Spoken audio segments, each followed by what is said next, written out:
Oh, well, indeed. We have a cake. I have three cakes for you. A temperature cake, a salinity cake, and a dissolved oxygen cake. Okay, vertical transects along the black line above my head. You can see this black line starting in the Pacific Ocean and cutting through the Indonesian seas and ending up in the Indian Ocean and on this side.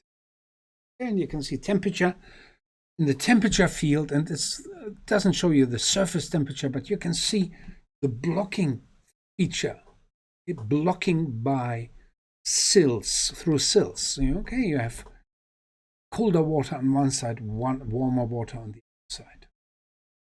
Here you can see the limitation of the exchange. You can see that in the salinity, okay, and you can also see that in the dissolved oxygen, okay, because there are some parts where the oxygen levels are very low, and the units here is micromoles per kilogram.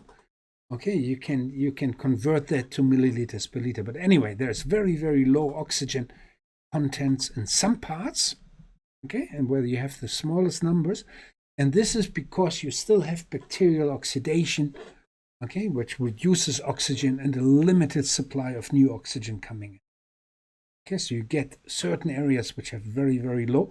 On the other hand, you have some overflows. Okay, there's some, if you look at the temperature field, you can actually see here on the left, there's some overflow of water coming across this sill and filling the deeper basin here, and you have a higher oxygen level. Okay, these are density-driven exchange. Very fascinating features. And then at the end, we can try to estimate what is the flushing time.